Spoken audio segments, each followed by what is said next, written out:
जय जगन्नाथ सांग मैंने welcome to my mini blog. तो आज ब्लॉग स्टार्ट होता आज माँ आसी आम साई की, तो बहुत खुशी लगे माँ जब भी आसती।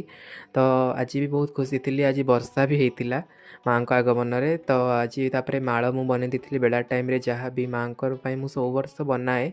तो ये वर्ष भी बनई बाबा माँ बाबा माड़ तो सुट कर पार नी। तापर रात 11टा बेले माँ आसी गुप्त पूजा सरला माँ आसी दंड नृत्य। तापर तांकर अग्निदंड चलता ये देखिपे आपण मैंने यहाँ मत देखा बहुत सुंदर लगे। यापर थिला पूरा क्लाइमैक्स हाड़ी हाड़ी एंट्री। तो एमानक जो कली झगड़ा लिखापी बहुत युवगोष्ठी था से मैंने रोलटा सरलापर चली जाती फिल्म परिका। तो ये सब सरलापर माँ आसी जाते परभा नृत्य और माँ को मुखावेश मत देखापी बहुत सुंदर लगे। आपन को भय लगे कि सुंदर लगे आपड़ आते जाके चेता रुहति कौ पार्टा आपन को भल लगे आपन कमेंट निहाती करेंगे। तो आउे शिव पार्वती आसती एते मते बहुत भल लगे ये कारण ये किसी आम आध्यात्मिक उपर किसी शिक्षा थाए। जमीक बहुत क्वेश्चन अरेंज करती माँ पार्वती महादेव को, तापर महादेव उत्तर दिखती। बहुत लोग बुझीपारती बट मुझे बुझे।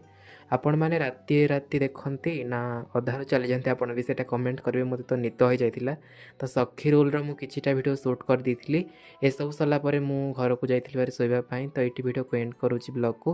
वीडियो भल लगे लाइक करेंगे, चैनल को सब्सक्राइब करने को जमारे भूलें।